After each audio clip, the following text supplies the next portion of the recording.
Great. Looks like we are now live. Thank you and good evening, everyone, and welcome to today's housing listening session with Congresswoman Norma Torres. We are joined today by regional experts from across the Inland Empire to discuss the Inland Empire's housing challenges, as well as resources that are available to you and your family to meet your housing needs. We're eager to hear directly from you about the concerns that you may be facing as we all navigate the coronavirus pandemic.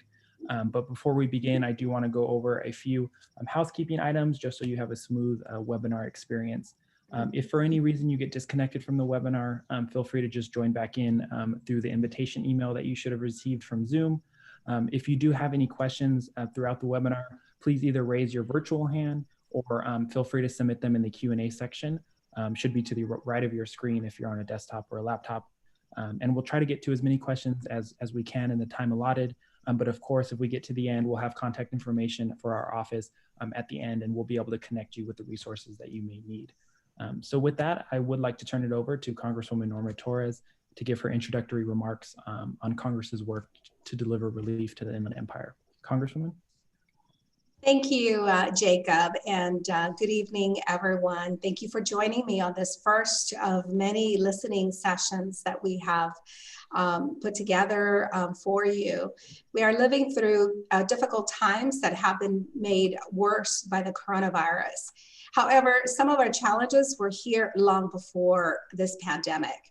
Challenges like finding an affordable place to live or finding a job, one job that supports our families, and not being stuck on the freeway for hours and hours at a time because our job is 40, 50, 60 miles away from home. That's why it's so important for me to hear from you tonight. We will beat this virus, I have no doubt, and we will rebuild our economy and our way of life. But tonight, I'm hoping to hear about your unique and vital perspective on what's going well, what needs changing, and what solutions you want to see. We have a vaccine that has been approved, another one waiting emergency approval, and soon our most at-risk hospital workers will be able to get vaccinated. And we are hoping that by late spring, early summer, the vaccine will be available for the rest of us. That's why it's so important to start thinking and planning for our recovery. The topics that we are discussing tonight and throughout the next couple of months will be the priorities that I fight for you in Congress. I want tonight to be an opportunity, though, for me to listen and hear directly from you. To that end, I'd like to thank my fellow presenters, Steve Pontel, President and CEO of National Community Renaissance, which runs Vista del Cielo housing complex in the city of Montclair. Ron Miller, Executive Secretary of the Los Angeles Orange County Building Trades, as well as Maria Razzo, Executive Director of San Bernardino County Housing Authority, and Dena Fuentes, Deputy Executive Officer of San Bernardino. I'd also like to thank the community leaders from across the Inland Empire who are joining us to lend their expertise to this discussion.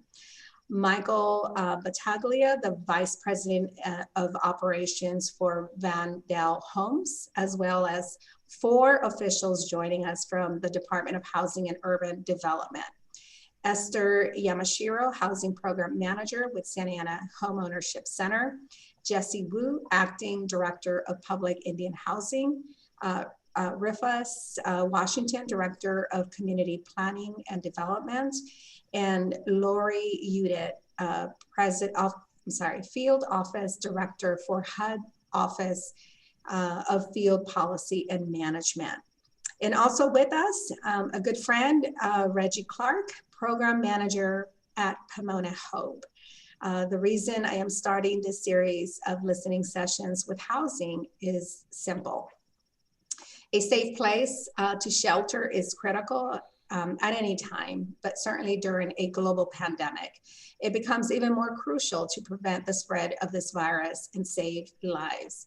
I know many people in our community are waiting for the next round of federal COVID relief, and the pace of negotiations can be extremely frustrating. Trust me, it's extremely frustrating for me.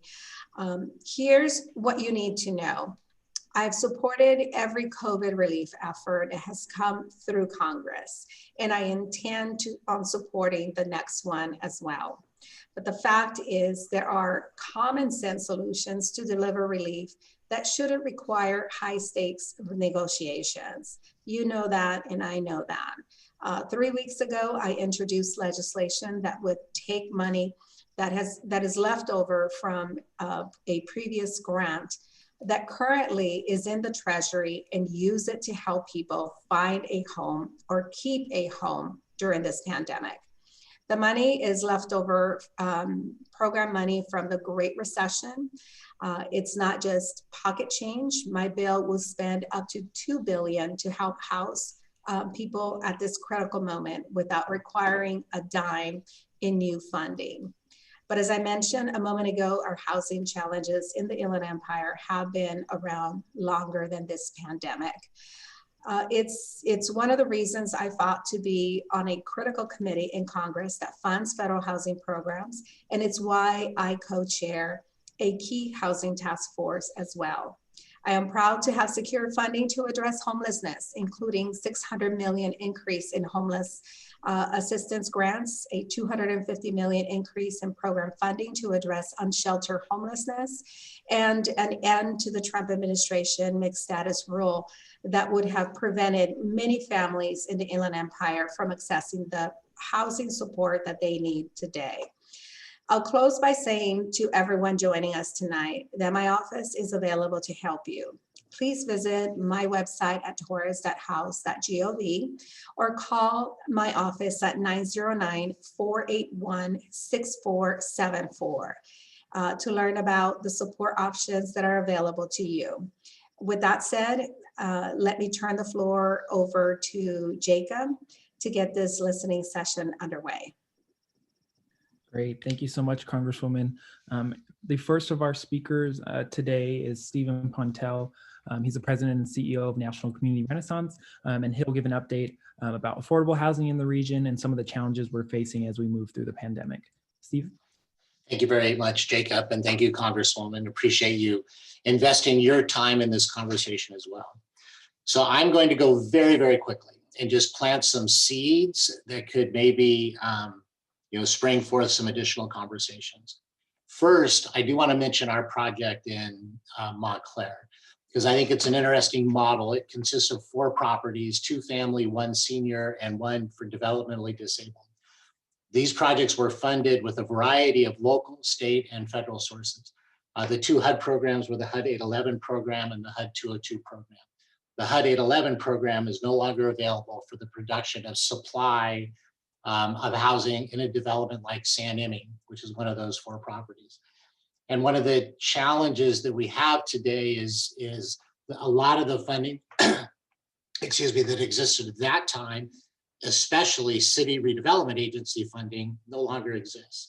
And so when you think in terms of city, local funding, state funding, and federal funding, having to continuously reinvent how they connect together to create communities like what we have in Montclair, which is multi-generational, multi-need community, being able to work together and support each other, which is really a magical place. If anybody would ever like a tour, please let us know. I'd be happy to show you what can be created. So the first issue that I would raise is that alignment of local, state, and federal funds, and the opportunity to use those funds in a leveraged way and in a coordinated way in order to be able to not just create great housing projects, but to truly have neighborhood revitalization. Because right now, each source of funding comes with its own rules, its own restrictions, its own compliance issues, and the cumulative costs of applying for the money adds significantly to the cost of development. So I'll throw that out as idea number 1. Idea number 2 is the issue of one of the biggest challenges we have is answering the question, what should housing be paying for? Because when you hear about the cost of affordable housing, the actual cost of the construction of the housing is not what's out of whack. And so for one of our projects, for example, if you were to take a look at our actual cost of construction on a project may be $150,000 a unit, but the costs of fees and mitigations can be another $100,000 a unit. And the costs of process and time and legal fees is another $100,000 a unit. So we're at $350,000 a unit plus the cost of land. And so as we continue to look at how cities balance their budgets or meet their infrastructure needs by charging projects those additional costs, you can see that the cost of housing is going to do nothing but increase unless we find alternative ways to pay for necessary infrastructure, streets, water, sewer, stormwater, schools, all the things, all the costs that are added to housing are things that really make the affordability of housing that much more difficult. So the fiscal structure of local government and how we pay for necessary infrastructure is critical to getting the cost of housing under control.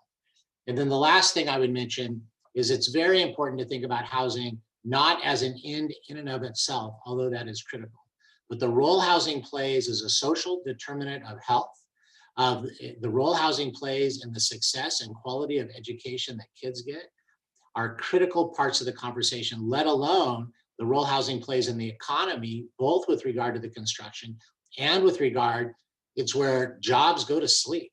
And so if you want to be able to attract and retain employees, you need to have housing that is affordable. And so if we think about housing holistically and can have conversations about how can health help pay for housing, how can education be a partner in the production of housing? How do we think about the role housing plays in all of the other sectors? We can then have a much more comprehensive conversation about how do we solve the housing crisis. So Congresswoman, I'll throw those three ideas out there. The alignment of state, local, and federal, the issue with regard to what should housing be paying for, and the link between housing, health, education, jobs, and the economy as a whole. Thank you, Congresswoman. Great. Thank you so much, Steve, for that discussion. Moving forward, our next speaker here is Ron Miller, who is the Executive Secretary for Los Angeles Orange County's Building Trades Council. And Ron, you are now live if you'd like to give your presentation. Thank you very much, Jacob. Like I said, I'm the Executive Secretary of the LA Orange County Building and Construction Trades Council. I represent about 140,000 skilled and trained men and women in the unionized construction trades within 48 local unions and district councils. Statewide, we're at about 450,000 members. And within the state of California, we have about 65,000 apprentices in our program. So we've, organized labor's been around, the construction trades have been around in California for over 100 years. And we are the training grounds for construction in the state. And we spend $200 million a year training apprentices in the state of California. And that cost is borne by the working members of the building trades and the contractors that we partner with. And when you look across the nation, that number jumps to $1.3 billion across the United States within the building trades training programs. Now, we do negotiate project labor agreements with different entities, whether it be private or public entities such as community colleges, school districts, cities, counties. We negotiated agreement with Universal Studios. We do all their work there. We built the Harry Potter world. We build all the stuff out of Disneyland. And then we also build the transit systems. LA Metro, we have over a $40 billion project work there. And we're building all the subways and transit systems to make getting around LA more inhabitable, getting cars off the freeway to make our climate and air better. And also at the airports, we have over $20 billion worth of work at LAX. I know it's a mess to go fly out of LAX nowadays, but it's going to get a lot better when we get all the work done by the time the Olympics comes to the Southern California area. So we do a lot of training. Each individual trade has their own apprenticeship program and training centers. And we've even, with our agreements, comes the possibility of local hire within the area around the projects. So we started a nonprofit. It's an apprenticeship readiness fund with its own curriculum, to where we pull individuals out of the local community and put them through an apprenticeship readiness training program that gets them ready and aware of what construction means and helps them make up their mind whether they want to be in construction. So we've been very successful for doing that.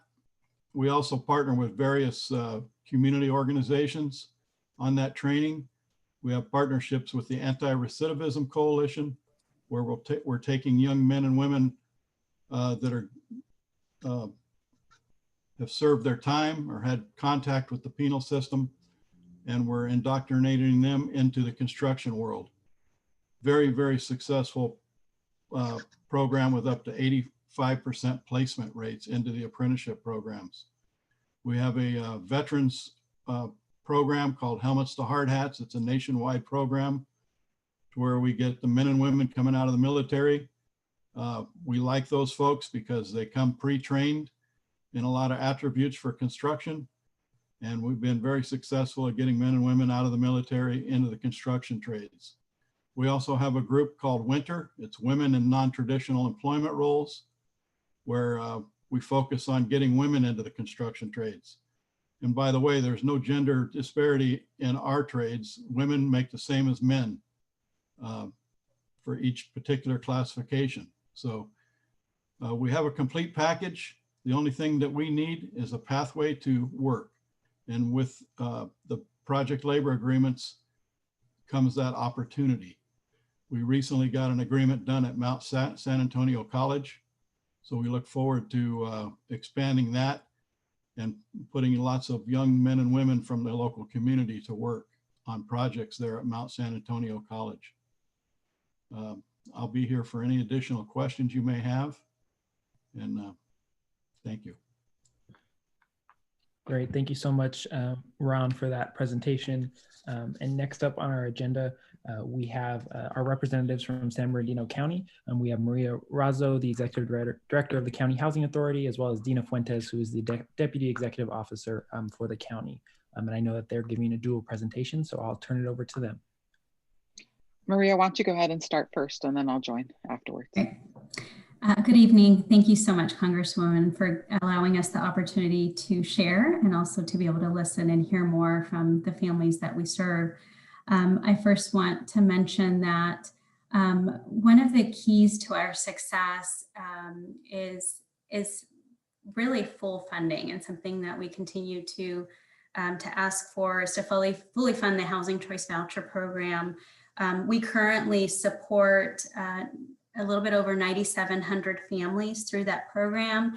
And we are very proud that we use every single dollar to support all of the families that we can through that program. One of the challenges is that we currently have 82,000 families across our various waiting lists. So that's a clear indication that there's a dire need for additional rental housing assistance. It was referenced in President-elect Biden's housing plan that roughly 3 in 4 households are eligible for the Housing Choice Voucher rental assistance, but the funding is just not available there to continue to provide additional rental assistance. And I know that that's a difficult ask of Congress to increase the funding for the program, but something that we've been very successful at, thanks to the flexibility allowed to various housing authorities under a demonstration program called Moving to Work, that we're very, very privileged to have the designation that only 1% of housing authorities have across the country, is flexibility and being able to create local programs that we can leverage with other resources and partners. It's extremely important. Our families need so much more. And I know that housing is a key an important need for our families. But our families also need additional resources, mental health, transportation, childcare, and those are things that are not funded through the Housing Choice Voucher Program. And so we've been very successful here within the County of San Bernardino. We have some fantastic partners, and thanks to the leveraging of those resources, we've been able to help increase the earned income for our families, reduce the average years almost by half of the number of years that our families participate in our programs, which, absent of additional funding, it really allows us to serve more families. In the traditional program in the past, we could serve one family in an average of an 8-year period, and we're down to less than 5 years because our families, thanks to the leveraging of resources, the flexibility that has been given to us in partnership with the U.S. Department of Housing and Urban Development, through the Moving to Work designation, we've had some very successful outcomes. So it's, I think, another idea, the expansion of that designation, and I think the permanent designation to the current Moving to Work agencies to be able to continue to create positive outcomes for the families that we serve, and really maximizing those resources. So thank you again for the opportunity. I'll hand it over to Dena. And thank you again, Congresswoman, for inviting the County of San Bernardino and myself to participate in this listening session. What Maria pointed out, and she and I have worked together for a number of years, it truly is a partnership because the resources are so limited in what we are able to leverage together to either help produce additional housing or to help ensure that our residents are only paying 30% of their income towards housing. And as it relates from a county perspective, is the connectivity of all the resources coming from the state and the federal government to the counties in addressing and helping our families in need. And part of what Steve articulated is it's very complex in the layering of resources for financing affordable housing. And the rules really do have a lot of conflicts, and the amount of monies that are available are being used well, but are being less and less available. And in the world of housing, whether it's affordable housing or market rate housing, one of the things that's truly important is helping decrease the inventory of housing with the partnerships like the Building Industry Association and the market rate developers, our nonprofit developers that Steve represents, and our perm supportive housing developers equally are extremely important on how to do that. So access to additional resources is important. What Maria talked about in access to fully funding the voucher program and articulated the number of individuals on the waiting list. Equally, those resources are hugely important as we try to develop housing for our residents who are homeless or with very slight incomes because they do not have the capacity to pay the rent. And so building that housing and leveraging those resources would help us in moving things forward. And I think from the standpoint, one of the challenges as well, in a couple different fashions to think about, is are there ways that we can use different housing typologies that may not be the typical, brick and mortar or stick-built development to try to bring housing costs down. Steve's point about what is housing trying to solve, I think needs to be thought through. And in relationship to what the federal government funds and some of the state resources that come through, I think in the world of trying to help our homeless population, is there a way to create a housing unit that is not the traditional HUD unit between having a bathroom, a kitchen, and a living bedroom area, but are there other type of opportunities, particularly in our world of homelessness, that we could look at exploring that allows us to reduce and have more of some form of shared environment to be able to leverage those resources, whether it's vouchers, HUD funds, or other state resources. So those would be the ideas that I would like to bring forward for consideration. And thank you again for inviting the county to participate in this listening session. Great. Thank you, Jacob. I just want to say how creative the county has been at leveraging some of that money. So thank you both to the both of you for continuing your effort to be the caretakers of all of the needs, housing needs for the county. Great. Thank you so much to the both of you for that presentation.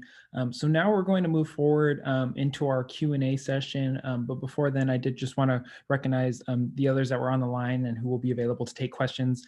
We have Esther Yamashiro, Jesse Wu, Woofus Washington, and Lori Udit from the Housing and Urban Development Department. They'll be online to answer some of your questions. And we also have Michael Battaglia of the Building Industry Association. And then we also have Reggie Clark, Program Manager for Pomona Hope for Home Homeless Shelter. So with that, I will kick it off with our first question here. And it will be from Kimberly, one of our constituents, and it will be addressed to San Bernardino County. Kimberly wants to know if it's possible or what can be done to make the housing market in the region more affordable. How can constituents gain access to potentially more affordable opportunities to house their families?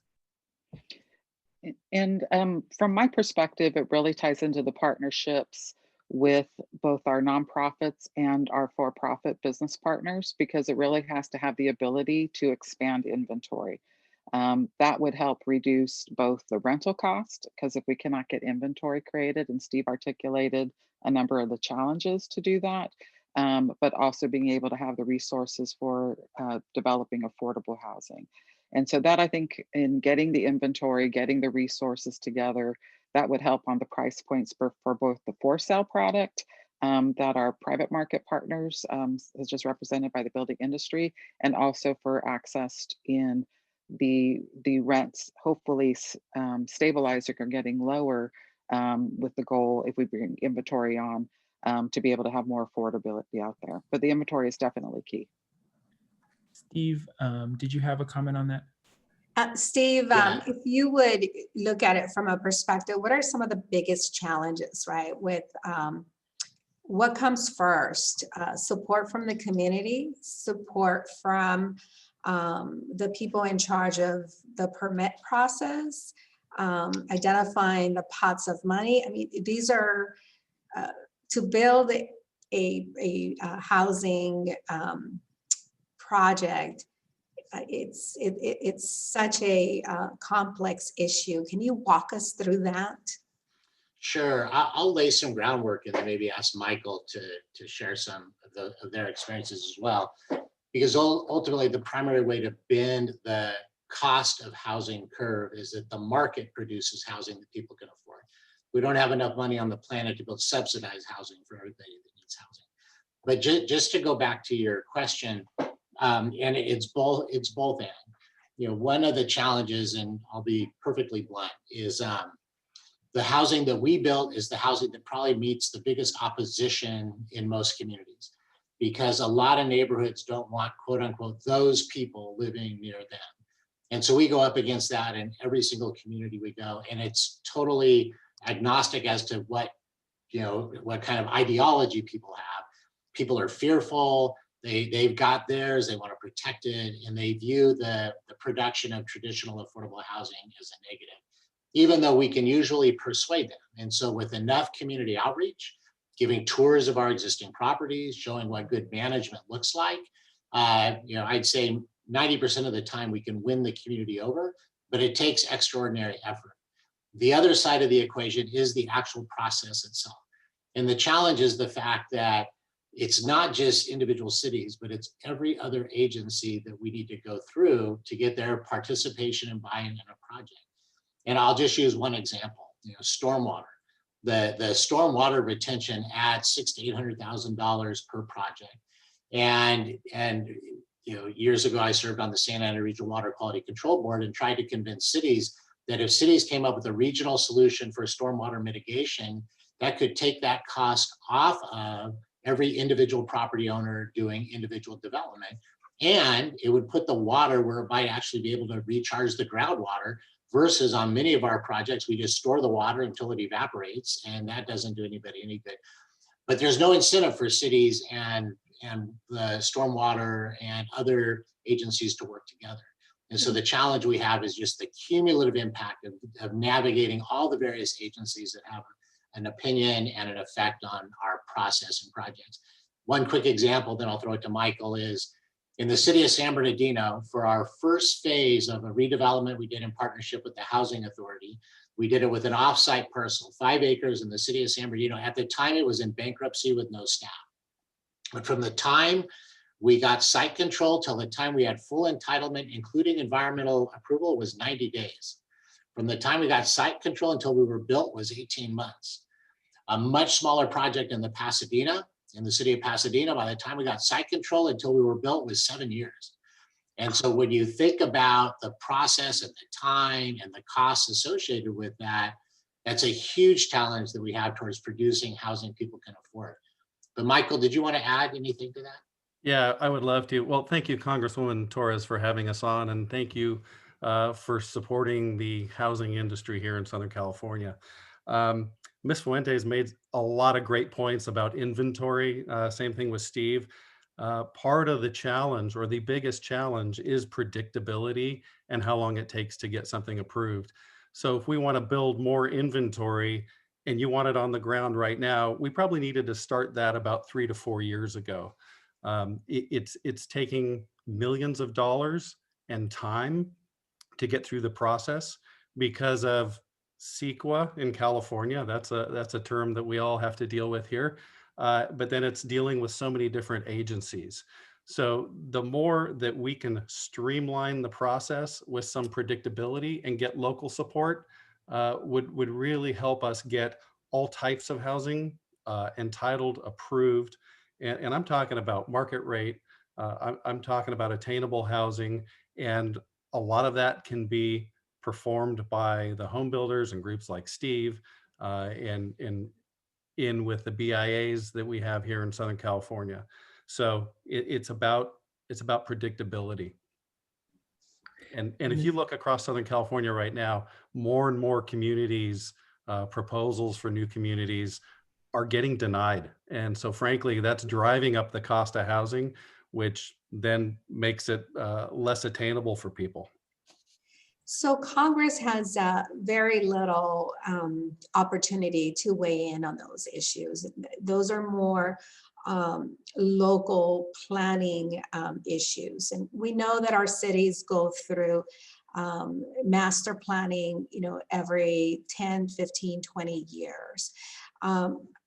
Is that the opportune time to deal with identifying areas of the city?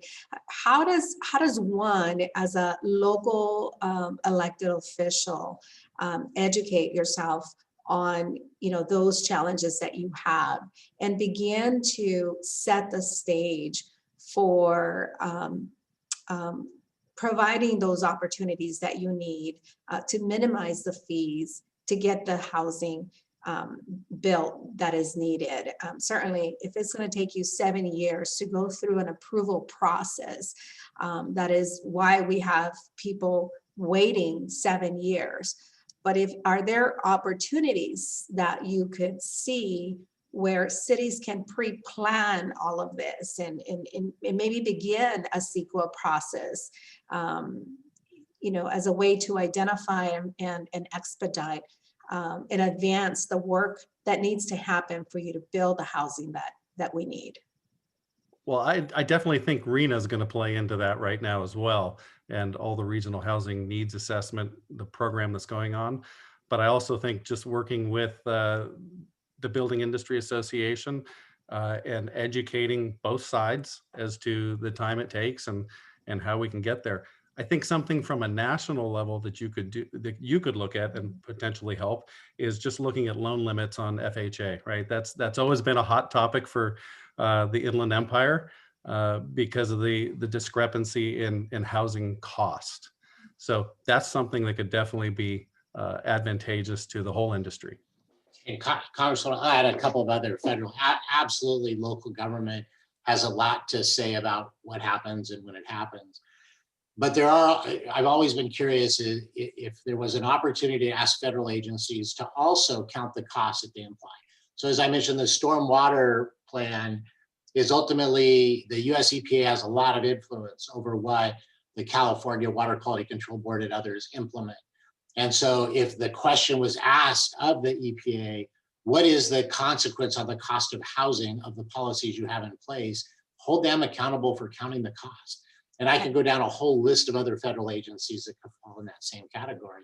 And then the second thing is, I think the reauthorization of CRA is going to be very important as far as how resources are available for community redevelopment. So that, the Community Reinvestment Act is probably one of the most important affordable housing tools we have because of the purchase of low-income housing tax credits.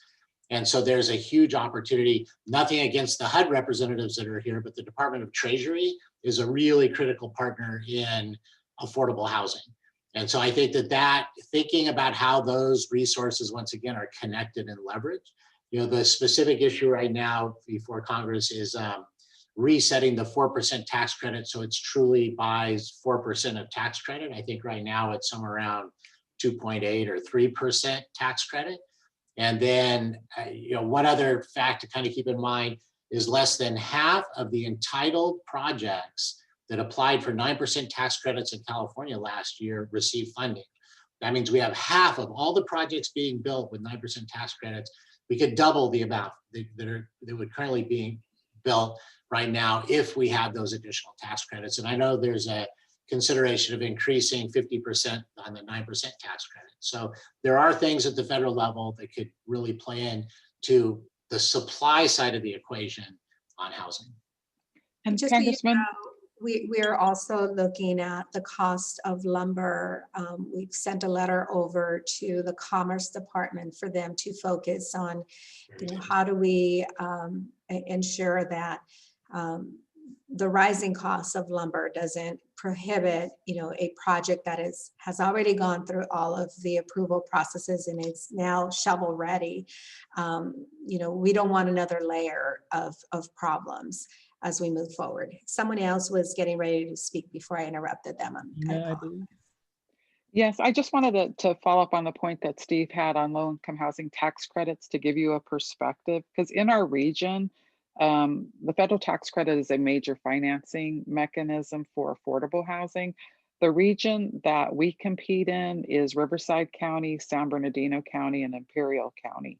And so that is a very large region. And best case scenario, because there's only 2 rounds, 4 projects, best case scenario, may get allocated funds yearly. And that's best case scenario.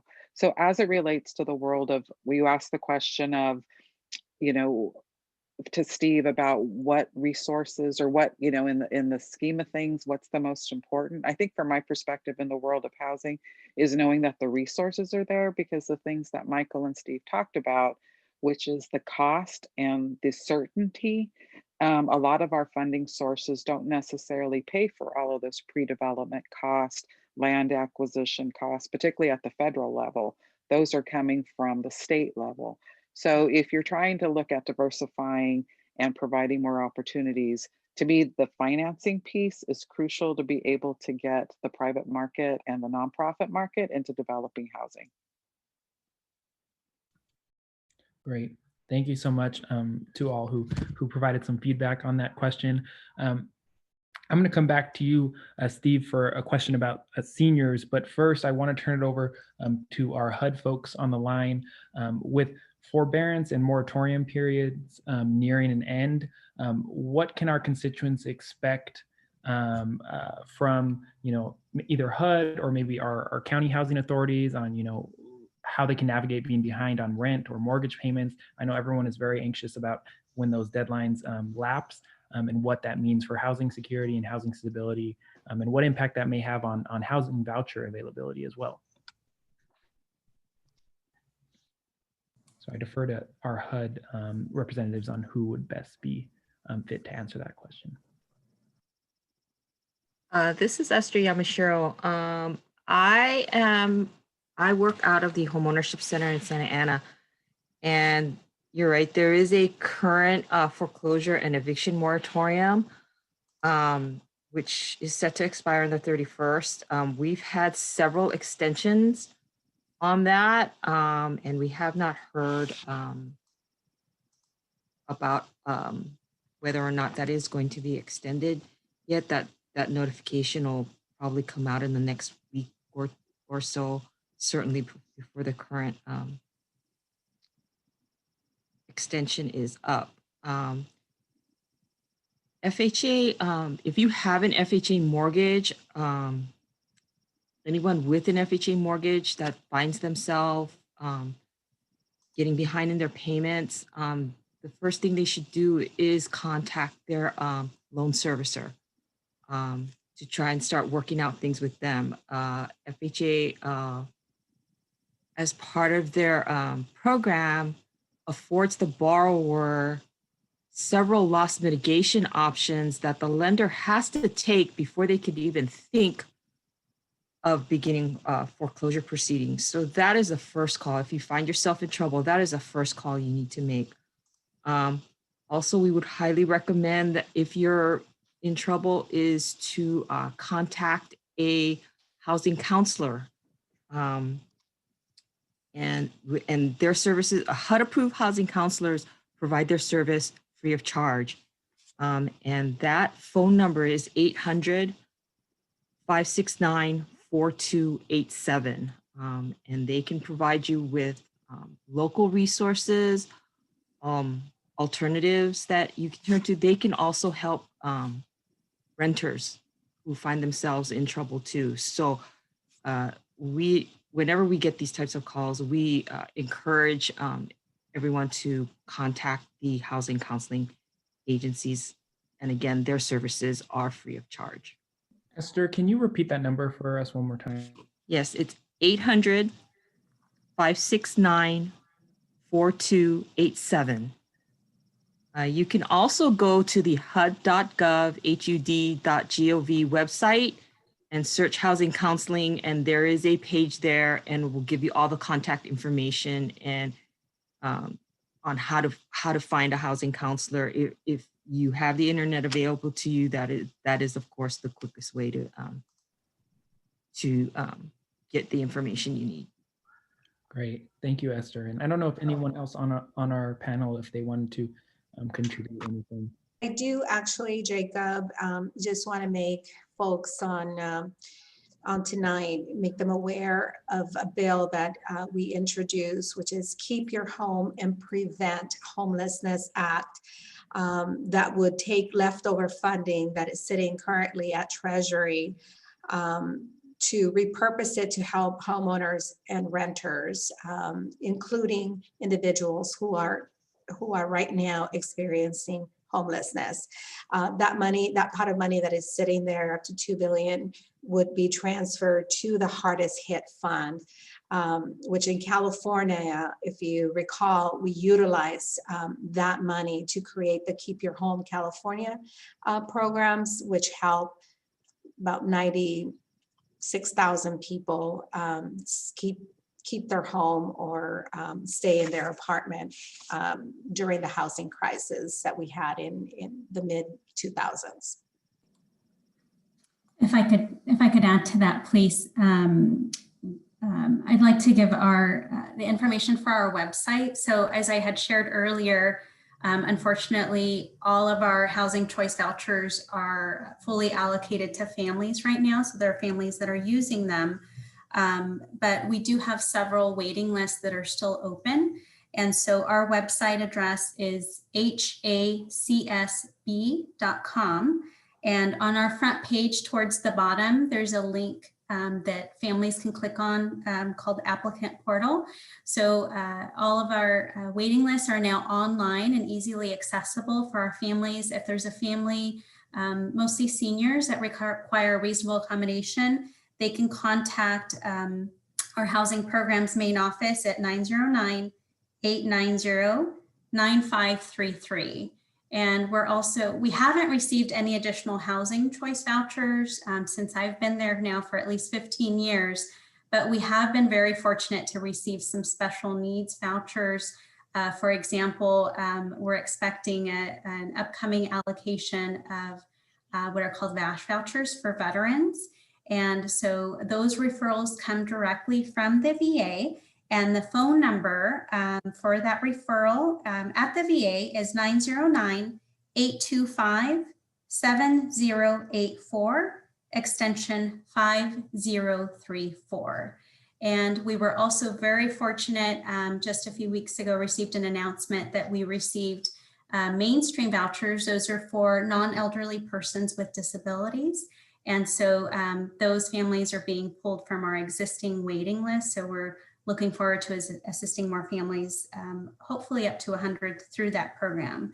So again, I would urge families to visit our website and look at the resources that are available and to please apply for any waiting lists that are currently open. Thank you. Great, thank you for that, Maria. Unless anyone has any other comments on that specific question, I do want to go back to Steve. Hey, Jacob. Yes. Hi, this is Rufus Washington from HUD, and thank you. If I could just weigh in for a moment on the question regarding eviction moratorium and resources that are available. My office at HUD, which is the Office of Community Planning and Development, manages the CDBG program, the home program, and multiple CARES Act programs, mostly which have been enhancements to CDBG and the Emergency Solution Grant Program. Under CARES, each of those programs has the ability, it's an eligible activity as long as it's in terms of providing some measure of assistance to families and individuals that are at risk of homelessness or facing the loss of either their rental home or their ownership opportunity. Now, there are a number of provisions that come with that, but by the same token, the flexibility is there. At the moment, while the eviction moratorium is in place, there's less utilization of it because there's not supposed to be any, but should that come into play, that'll be decisions that are made by the local governments within the district that we funded. For example, I'll name the ones that we work directly with. And of course, if I don't call one of these names, then that means that those communities would work through the county's program. And that's Pomona, Ontario, Rancho Cucamonga, and Fontana, as well as the county of San Bernardino. So that's an additional resource. You want to talk to them. We work very closely with the staffs in those cities to help them understand how to utilize and maximize the CARES Act funding in order to address that need. I've also worked with, and I see Maria there. Hi, Maria. We're dealing with the homeless issue as well through our typical homeless funding, as well as the enhancements of the ESG program. Great, thank you so much for that information, Rufus. Again, I have added most of these resources into our chat box. So if you need any of those, feel free to pull them from there. But moving forward to another question of ours, it does center around our homelessness population in the region. And I'm going to direct this to Reggie Clark from Pomona Hope. Reggie, how can we address the homeless community throughout this pandemic and their needs, as well as, provide the resources for them to secure any mental health resources that they may need, as well as just basic living necessities? What can we do not only as on the individual front, but also on the organizational front and government front? So thank you very much, Jacob. First of all, I would like to thank the Congresswoman for putting this panel of champions and change together, because that's what it's going to take for all of us to make it through in these times that we're going through right now. And with your leadership, Congresswoman, I think that is I've been working with you for some years now, and I know that you're a true champion on change. So, it's these days that we in, homelessness has changed tremendously, okay? Homelessness is not what it used to be. So when we look at that and the challenges that our homeless population is dealing with, we have to be more open-minded to understanding that they have multiple barriers and challenges that they're dealing with that put them in a homeless situation. And so as we moving forward, we're trying to rehouse them. We have to keep in mind that it's going to take a way of addressing all of the barriers that they're dealing with in order for them to sustain housing. Because in Pomona, we had Hope for Home that the city of Pomona put together, which I had the opportunity and the pleasure of being a part of from the beginning. and putting this into play.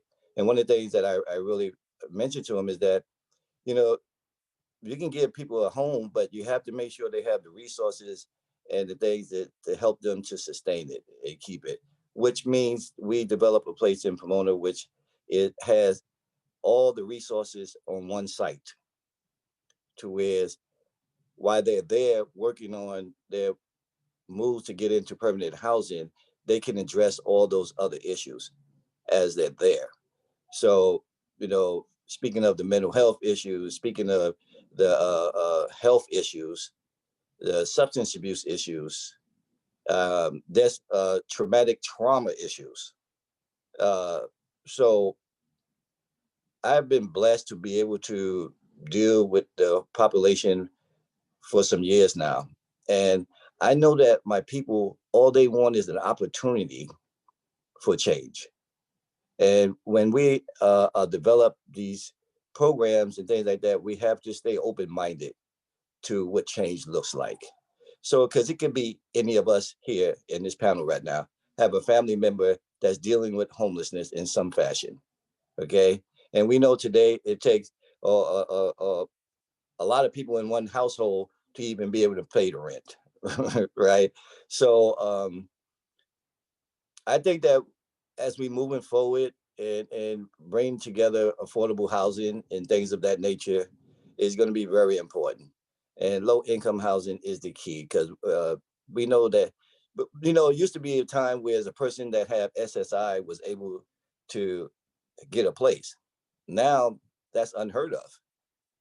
SSI is just like somebody that's on GR getting 221, that they can't afford to stay in a place. And even with the vouchers, one of the things I've learned that a lot of times that the housing stock is not there. So people with vouchers are end up losing their vouchers because they don't have enough time to find the housing. So I just think that it's going to take all of us together to be able to make the change and see what that looks like, and work together to solve this problem. I've been involved with all the Project Home Keys right now. I don't know if you heard about those. I oversee a few of those, and Project Room Key now has become Project Home Key, and they looking to develop those into permanent supportive housing at some point, because turning hotels into housing, because you know that's just a room that has a shower and a bathroom and the necessities that someone needs. So we have to just look at things a little bit differently at this point, and I just want to continue being a part of the solution, and just stay open-minded to change. Thank you, Reggie. And we know that the Pomona Homeless Shelter has everything under one roof, as you stated. They have a clinic, Yeah. fully operational. They have counselors that come in to deal with substance abuse and mental health issues, as well as an opportunity for the folks that are being housed there to get information, job training information, and assistance in writing their resume. So thank you for providing all of that for the people in great need. And you're right about what you said. Any one of us on this call could become homeless tomorrow. You just don't know, what circumstance could lead you there. Many of you on this call know, in 2005, I lost my home to a fire. I've never thought that I would ever be in that position. But I found myself, at 3 a.m. checking into a hotel, my husband and I and our 3 sons. Little did I know that having teenage sons was a liability for a landlord. Little did I know that having a pet was also a liability that would prevent me from being able to get a temporary rental unit. So we stayed in the hotel for several weeks in the beginning before we found temporary housing. But then, we lost that temporary housing and we had to go back into a hotel for months. So you never know when, that time will come. And that's why it's so critically important that we put ourselves in that position and we do everything that we can to work together to ensure that we are responsive to the need today. So thank you, Reggie, for all the work that you've been doing. Thank you. Yes, thank you, Reggie, for that discussion. Next up, we have a question from JW, and this centers on our senior community in our region. So what opportunities for housing is available for those who may be on limited Social Security and retirement benefits, those 55 and above? What resources are there for them to find the housing security that they may need during this time? This may be a question for Steve or San Bernardino County. I'll jump in and just give a little bit of context to the need. About a year ago, we opened a new property in Glendale, 68 units, for which we had 6,800 applicants. We just opened a property in Rancho Cucamonga right on Date Creek. That's 100 and I don't remember exactly, it's 120 units, for which we only allowed it to be open for 2 weeks and we had over 1,000 applicants. And the only reason we cut it off is in order to be able to manage the lottery for the allocation of those units. And so, they call it the senior tsunami that's coming at us. And it's a huge challenge. And, the sad thing that I see is we have about 3,000 senior housing units out of our 9,000 unit portfolio. We spend an awful lot of our time working with our seniors for socialization in normal times. And so many of them have been abandoned by their families. And during COVID times, I'll give huge props to my team. We've delivered over 90,000 bags of food and meals, primarily to our seniors, but to all of our families, in order to make sure that our seniors are eating and being fed. And so there are resources, there are wait lists on all of our senior properties. You can go to our website, nationalcore.org, and it has all of our properties. But I can tell you every one of our senior properties probably has a 5 to 7 year wait time before a unit would open up. And so there's the supply shortage is dramatic. And if I could just one more thing on the issue of evictions and rent, the other side of the equation is we just passed $3 million in unpaid rent. And so as the landlord having to continue to pay the utilities and the staff and the mortgages and everything else, at some point the numbers for all of us become critical. So Congresswoman, we're looking forward to the next HEROES Act, CARES Act, whatever it may be, because not only is it not in our nature to evict people, but at the other end of the spectrum, we have to pay the bills and keep the property open. And so that's a major challenge facing all multifamily owners. Thank you. Did you say 3 million? Over 3 million in unpaid rent, and the curve is just going up dramatically. Right. Thank you. When you refer to the NIMBYism concerns of our neighbors, and you refer to those people, I've been to your project, so I've seen those people. They're wonderful people in our community that have maybe they're seniors and just need a place to live.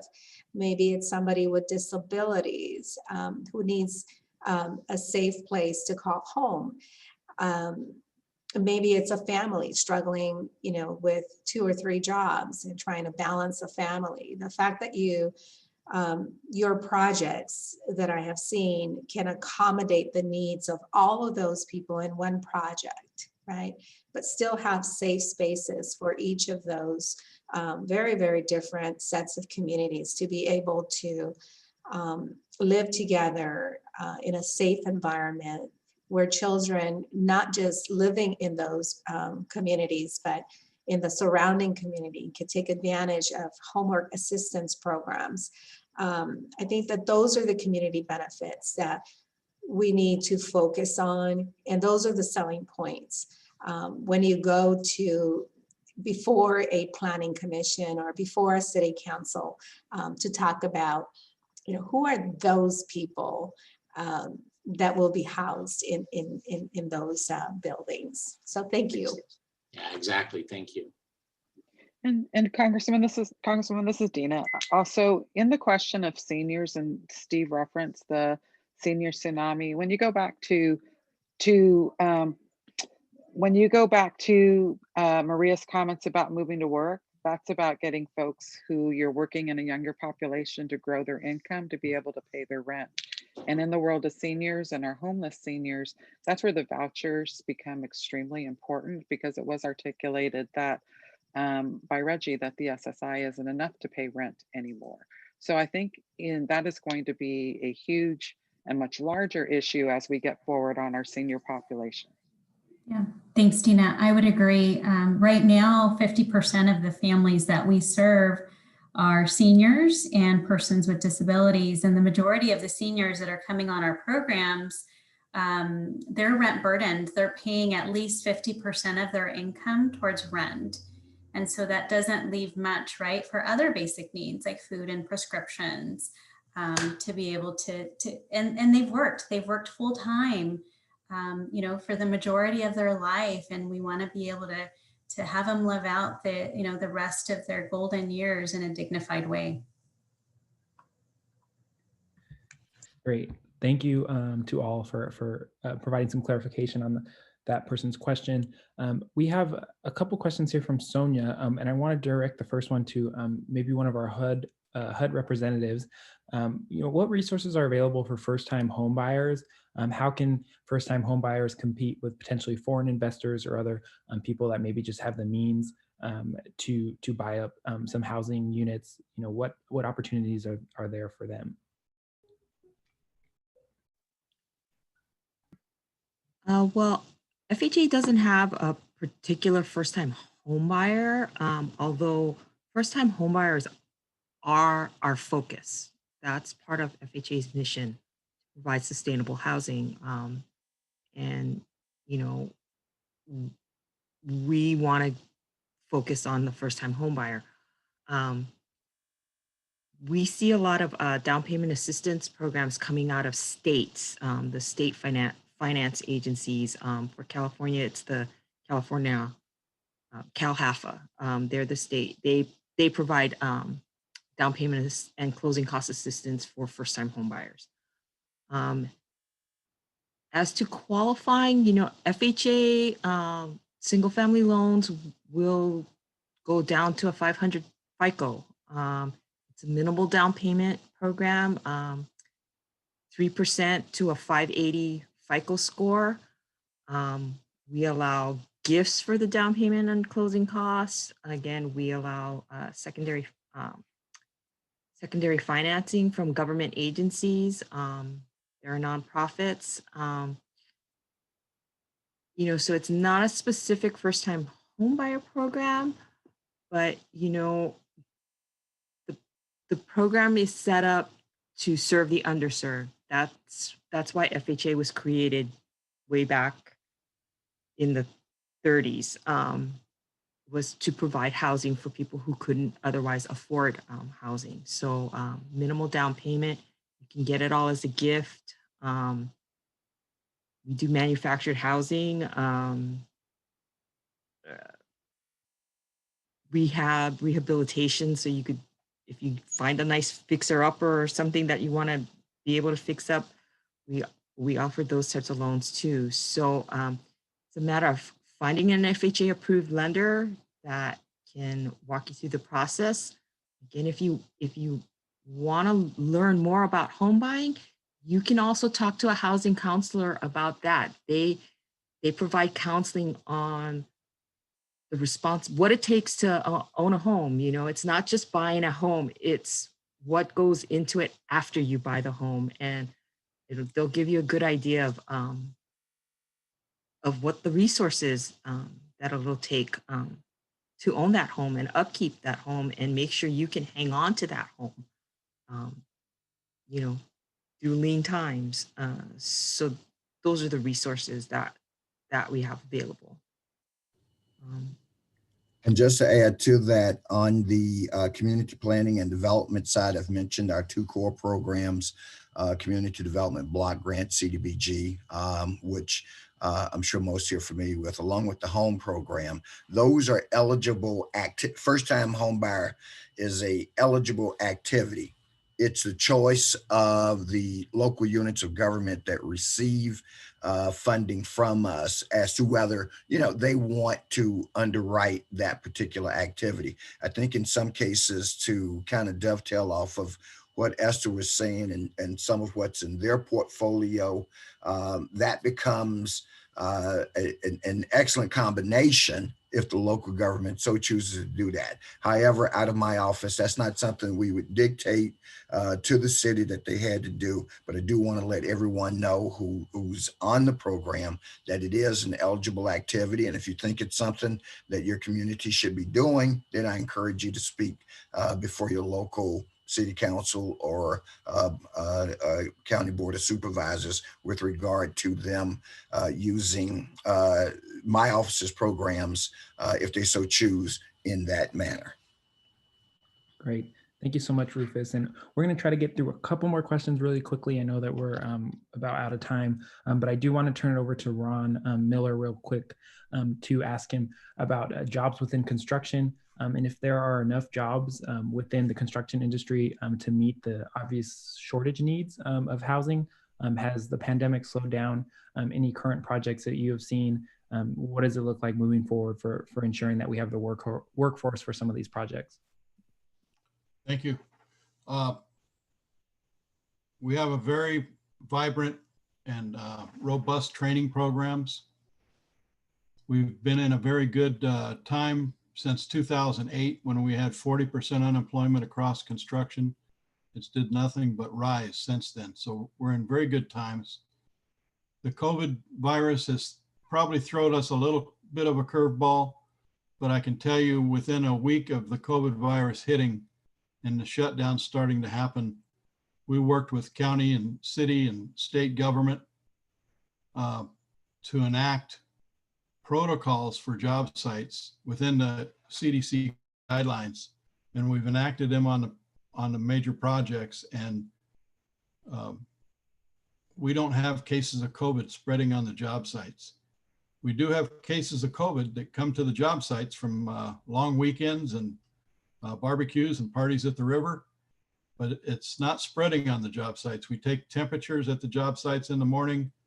We put in extra wash stations on the job sites. We wipe down and sanitize the tools in the work areas. So we've been very careful. And I can give you for instance, on the new football stadium in Inglewood, we had 40 to 50 cases of COVID. Now that may sound like a lot. Each one of those cases recovered and went back to work, but that's 40 to 50 with at least 3,000 people on the job site each and every day. So when you spread that out over the course of the few months of, well, it's more than a few months now we've been living with COVID. That's a very small amount. There's another project in downtown LA that has about 600 construction workers on there.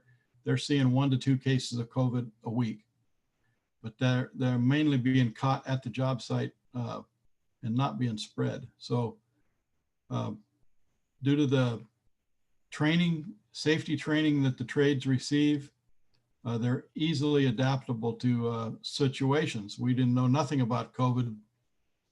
Some people knew about it before January, but we didn't know about it probably till March. So we're easily adapted to job site safety, and that's drilled into our men and women that are part of our programs. We do have a very vibrant pre-apprenticeship program, so we're getting folks ready for the construction industry. We, in the LA and Orange County area, we bring in a little over 3,000 to 4,000 apprentices each and every year. So most of the apprenticeship programs are anywhere from 3 years to 5 years. And so we have an ongoing program. The only thing we need are projects to put them on. So like Steve talked about, the time frame for getting jobs up and running is tremendous in LA and in California as a whole. And it's due to regulations. We're the most heavily regulated state in the United States. Some of that is good. Some of it is probably unnecessary, but when it comes to safety, that's a good thing. We want each and every person to go home at night to their families. But we do have the training programs to ramp up when we need to, because it does no good to train people for construction if you don't have a job for them. So that's my answer. Great. Thank you for that, Ron. I think we are, like I said, we're just about out of time, but I do want to get to this one question from Linda.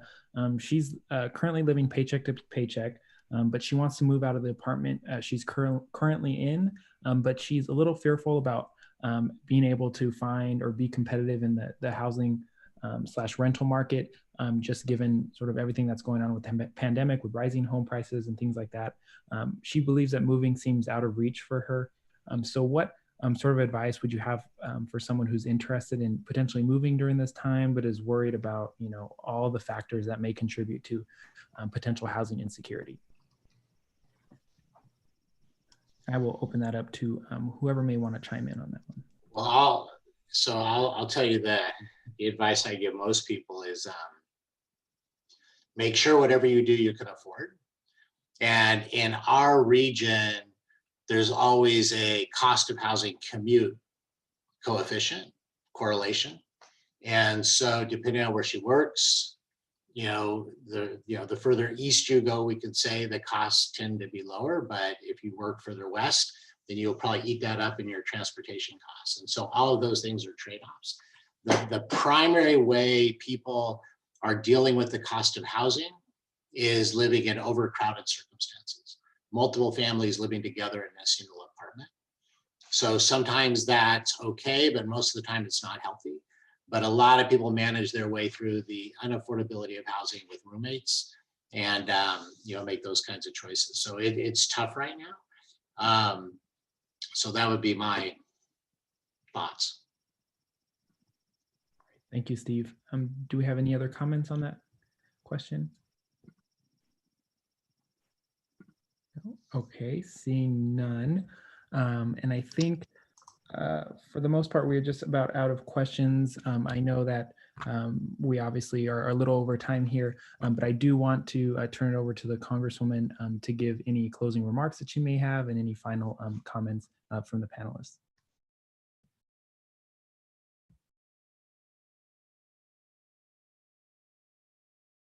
Congresswoman, sorry, yes, sorry. I'm trying to get out of mute here in this new Zoom era.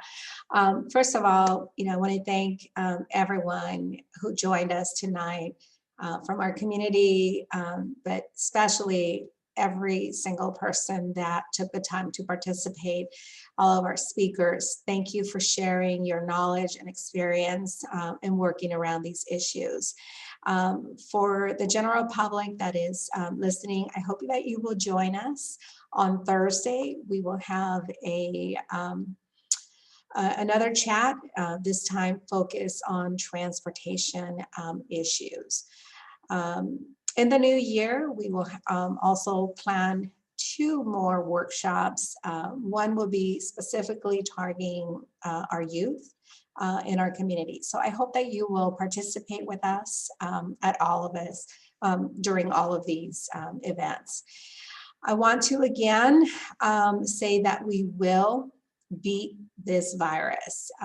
We will rebuild our economy and our way of life.